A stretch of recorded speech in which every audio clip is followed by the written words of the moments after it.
అందరికీ నా హృదయపూర్వక వందనాలు. అందరూ బాగున్నారు కదమ్మా. వాక్యం చదువుకుందాం. మొదటి దశలోనికి రాసిన పత్రిక 5వ అధ్యాయము 16వ వచనములు. ప్రతి విషయమునందును కృతజ్ఞతాస్తుతులు చెల్లించుడి. ఎలాగు చేయుట యేసుక్రీస్తునకు మీ విషయంలో దేవుని చిత్తము. ప్రతి విషయంలో కూడా కృతజ్ఞత చెల్లించాలంట. కృతజ్ఞతాస్తుతుల వల్ల మన స్థితి మారుతుంది తెలుసా. దేవుని సన్నిధిలో అనుకూల విషయంలో కూడా కృతజ్ఞతాస్తుతులు చెల్లించాలి. మనకంతా బాగున్నప్పుడే కృతజ్ఞతాస్తుతులు కాదు తల్లి. నీకు అనారోగ్యం వచ్చిందా, దేవునికి కృతజ్ఞతాస్తుతులు చెల్లించాలి. నీ పరిస్థితుల్లో నువ్వే పరిస్థితిలో ఉన్నా కృతజ్ఞతాస్తుతులు చెల్లించాలి. ఒక ఉదాహరణ చెప్పనా. ఒకప్పుడు నేను ఒక దుఃఖికి వెళ్ళాను. చాలా స్థితిలో రావడానికి లేట్ అయింది. ఒంటరిదాన్ని అయ్యాను. ఆ టైంలో నాకు ఎవరో ఆదరణ, ఒంటరిగా ఉండటం వల్ల భయం కలిగింది. కానీ నన్ను ఇంటికి తీసుకెళ్ళా ప్రభా, అందు బట్టి కృతజ్ఞతాస్తుతులు. నా పనిలో సహాయం చేసే ప్రభా, అందు బట్టి కృతజ్ఞతాస్తుతులు. నా మార్గంలో సహాయం చేసే ప్రభా, కృతజ్ఞతాస్తుతులు అనగా దేవుని దూతదాగా ఒకళ్ళు వచ్చి నాకు సహాయం చేసి ఇంటికి తీసుకొచ్చారు. ఏదైనా దేవుడి చిత్తమే. ఒక ఉదాహరణ చెప్పనండి.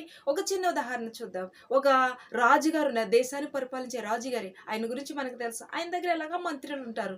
ఆయన వేటాడాలని ఎంతో సంతోషంగా అడవికి వెళ్ళారు. అడవిలో ఒక లేడిని చూసి వేటాడుచుండగా వెళ్ళి పరుగున వెళ్తుండగా ఆ యొక్క కాలుకి బట్టనెలికి దెబ్బ తగిలి ఆ వేలు కట్ చేయవలసి వచ్చింది. అప్పుడు ఈ యొక్క మంత్రి అన్నారు, చాలా దేవునికి కృతజ్ఞతాస్తుతులు, ఇది మన మంచికే, అంతా మన మంచికే అన్నారు.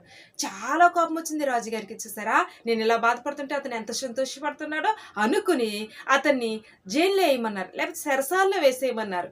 అలాగ వేసినప్పుడు ఆయన అన్నారు, ఇది నా మంచికే, దేవునికి కృతజ్ఞతాస్తుతులు అంటున్నాడు. ఏంటి ఇతను ఎలా మాట్లాడుతున్నాడు. కొన్ని రోజులు అయ్యాక అలా మళ్ళా వేటకి వెళ్ళాడు.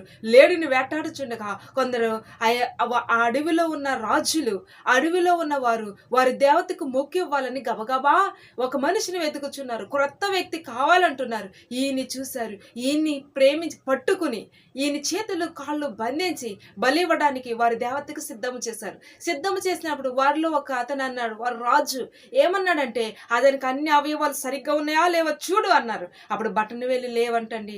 లేనప్పుడు అతను విడిచిపెట్టేశారు.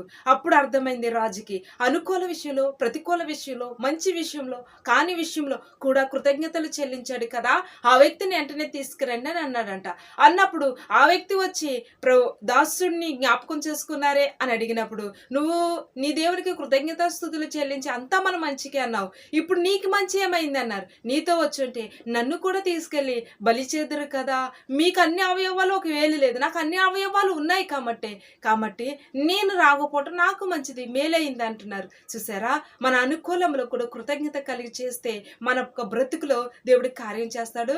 చిన్న ప్రార్థన చేసుకుందాం. తల్లి ప్రభా, మేము కృతజ్ఞత కలిగి జీవించే భాగ్యం మాకు దయచేయమని యేసునామమున ప్రార్థిస్తున్నాను తండ్రి. ఆమేన్.